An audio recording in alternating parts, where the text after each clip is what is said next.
In this video, I'm going to show you how to replace your front wheel hub and bearing assembly with the ABS sensor on this Ford F-150. Let's get started. To begin, let's take off the wheel. On this model, we have a center cap that covers up the lug nuts. If you don't have one, just directly use your 21mm socket and take off the lug nuts. But for us, we have to pry this off. They make a little notch in the wheel where you can remove the center cap. And this will expose the 6 21mm lug nuts. And just like I mentioned earlier, remove all of them, and then we can take off the wheel.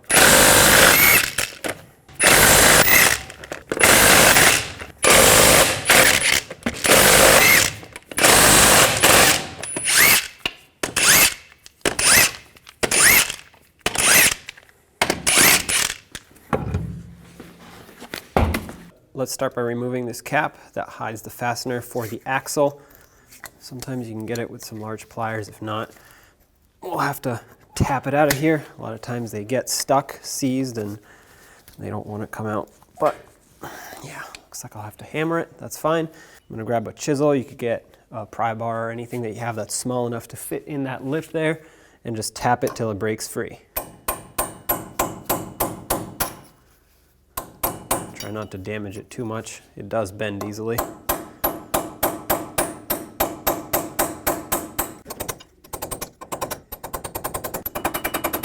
Okay, now let's grab the pliers. Work it back and forth until you can remove it. There we go. 13mm axle nut. Now from the back side, unplug the vacuum supply lines for the locking hub. Just work it back and forth. That should pop off. Then we have to separate the ABS wire from the harness here because the ABS wire will come down, whereas the vacuum and the brake hose will stay with the vehicle. Now from the back side, remove the two 18mm bolts that hold the caliper with the bracket onto the knuckle.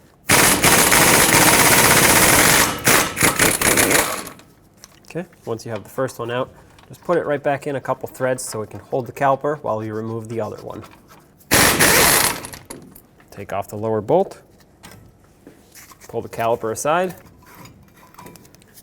The vacuum hose will come with it, and I have a bungee cord right here so I can secure it without putting any pressure on the brake hose. Remove the rotor. If it's seized on there, just hammer in between the lug studs to break it free. Before we continue, let's remove the ABS wire from the knuckle. It just goes through this little slot here, and it's held in with a rubber bushing.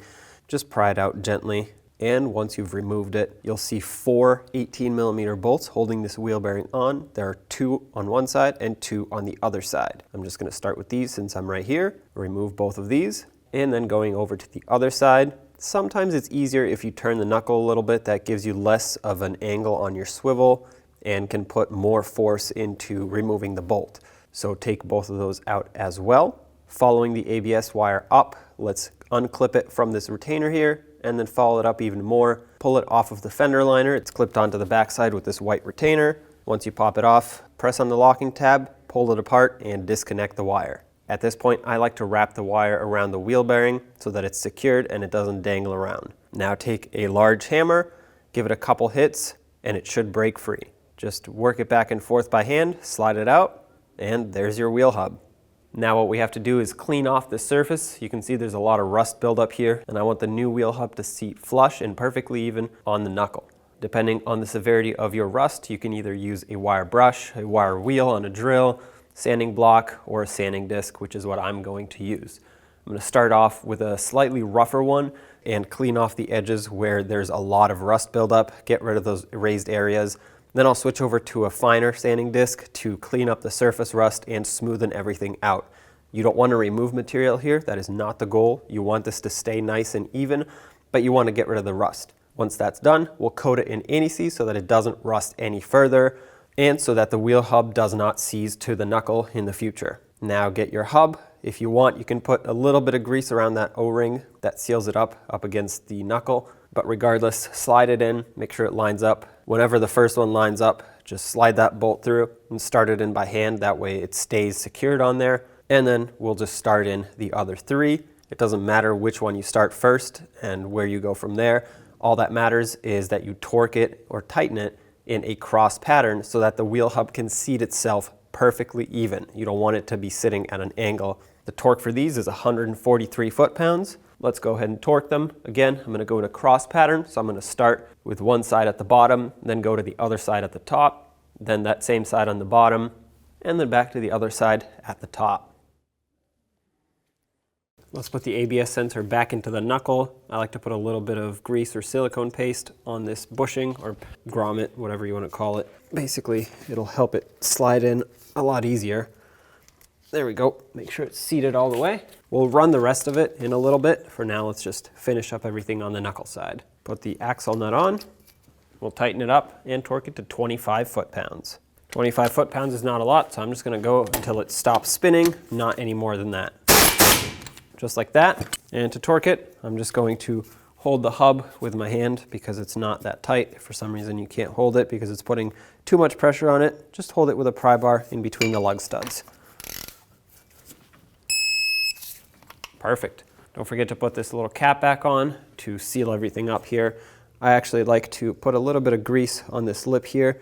This will not only allow the cap to slide on a lot easier, but it will seal it up. If you want to use some gasket maker, you can use that. I recommend using a rubber mallet, not a steel hammer. That way you don't damage this surface even more than it might have already gotten damaged.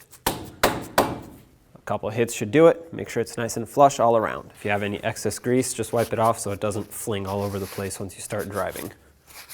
Apply some anti-seize to the whole surface of the hub. Focus on this inner lip here, the inner ring, as well as the outer one. I recommend putting some in the center as well, just so that doesn't rust. But the most important areas are this outer ring and this inner one right here. That's where the rotor actually touches and is most likely to seize. Put a thin layer on. You don't need a lot, otherwise it'll start flinging onto the rotor as you drive at higher speeds.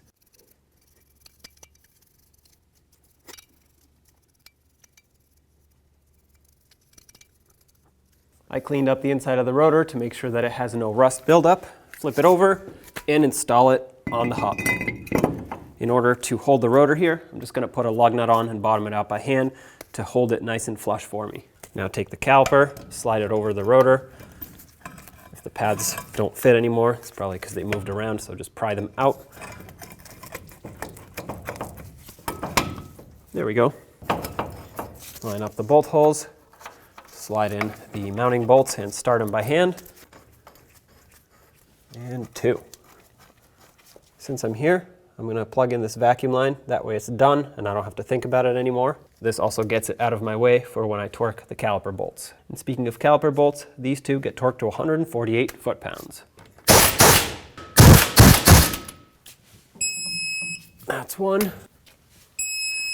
And 2. Make sure you re-secure the ABS wire on the brake hose, and then the vacuum line also gets secured to it, and secured over here on the vacuum line and on the brake hose. Just follow it along and put it back everywhere where it needs to go back. And lastly, at the top here, make sure it's not tangled up anywhere. Put this clip back into the bracket on the frame, run it up and along here, and let's reconnect it. Okay, make sure it clicks, it's secure. I know my main clip is broken, but I still have the smaller one, so that's secured also. Now let's get the wheels back on, put back all 6 of your lug nuts, and torque them all down in a cross pattern to 150 foot-pounds.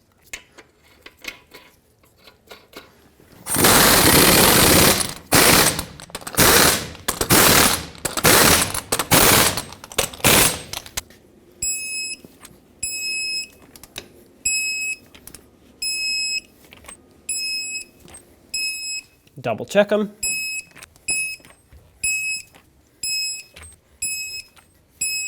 And if you have one of these lug nut covers, go ahead and put it back on.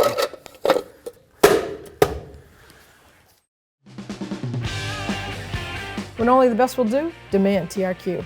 The only company that lets you view before you do. TRQ is committed to offering the highest quality aftermarket auto parts that are engineered for peace of mind. Thanks for using and viewing with TRQ.